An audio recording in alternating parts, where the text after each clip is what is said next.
Figaro Radio. Un autre regard. Anne de Guigné et Salomé Boulet. Figaro Radio. Bonjour Anne de Guigné. Bonjour Salomé Boulet. Cette semaine, dans votre chronique Un autre regard, vous avez un message à faire passer et il n'est pas très rassurant. Selon vous, il faudrait choisir entre le financement de la défense et le financement de la sécurité sociale. Oui Salomé, dit comme ça, la proposition n'est pas très agréable, mais il faut reconnaître que Donald Trump, derrière sa vulgarité et son agressivité, exprime aussi quelques vérités. Écoutons-le. La semaine dernière, il s'énervait encore. S'ils ne paient pas, je ne vais pas les défendre. Au sujet de l'OTAN, bien sûr.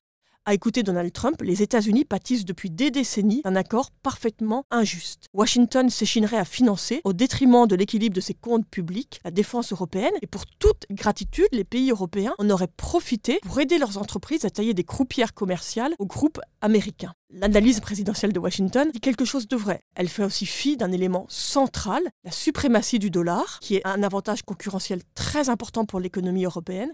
Mais les récriminations de Washington ont le mérite de mettre les Européens face à quelques contradictions, non ?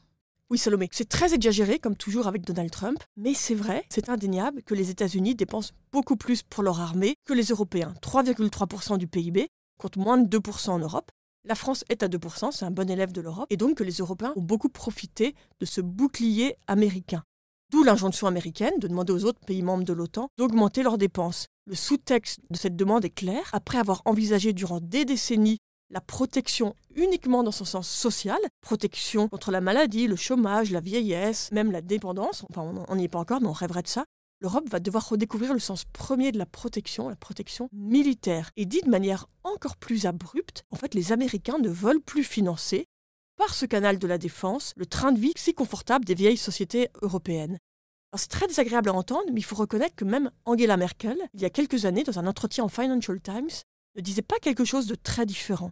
Elle s'inquiétait de voir que l'Europe représente 7% de la population mondiale, un quart de son économie et la moitié de ses dépenses sociales. Et c'est particulièrement vrai en France. Ah oui, Salomé, alors la France pousse tous les curseurs. Alors la France, c'est vraiment ce modèle européen poussé à l'extrême. Et les économistes de la Société Générale ont fait un travail très intéressant. Ils ont comparé les dépenses publiques françaises avec celles de pairs européens. Et il y a deux distinctions fondamentales. D'abord, la France se distingue par le poids des dépenses, 58% du PIB, contre une moyenne de 49% pour les autres pays européens, mais aussi une préférence accordée au social encore plus importante. Là, on se compare même plus avec les États-Unis, on se compare entre pays européens. Paris se montre plus pingre que ses pairs, en termes de dépenses publiques toujours, sur le régalien, à l'exception donc de la défense, l'éducation ou encore la politique familiale. En revanche, les curseurs s'affolent complètement si on regarde ce qui concerne les retraites, l'immobilier, les interventions dans l'économie, la santé, le chômage, la culture, l'environnement. Et Salomé, très intéressant, cet arbitrage pour le social n'a cessé de se conforter au fil des décennies. Julien Damon, qui est un sociologue, a essayé de reconstituer sur plusieurs décennies l'arbitrage entre le social et la défense. On voit qu'en 1938, à la veille de la Seconde Guerre mondiale, le social représentait 1% du PIB français de l'époque. Donc vous imaginez, le PIB de l'époque était en plus beaucoup plus faible que l'actuel. Et la défense, 9%. Évidemment, en 1938, on prépare la guerre. Dès le lendemain de la guerre, les curseurs se croisent, on dépense plus pour le social que pour la défense, et l'écart ne cesse de se creuser. En 2023, nous avions 33% du PIB pour le social et 2% pour la défense. Et vous pensez que les deux chiffres vont devoir à nouveau converger ? Ben oui Salomé, et c'est malheureux évidemment, une société où on dépense plus pour le social et où il n'y a plus de guerre nous fait tous rêver, mais on voit bien que la géopolitique impose un réajustement. Et la semaine dernière, le ministre Sébastien Lecornu, le ministre des Armées, évaluait le poids de forme des armées justement à un budget d'environ 90 milliards d'euros.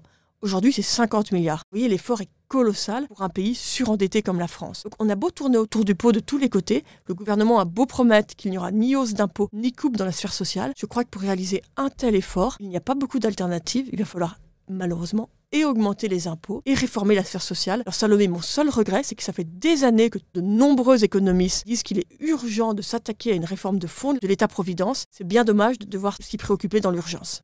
Merci Anne de Guigné. Merci à vous Salomé. Je rappelle que l'on peut retrouver un autre regard sur Figaro Radio, le site du Figaro et sur toutes les plateformes d'écoute. À bientôt. À bientôt.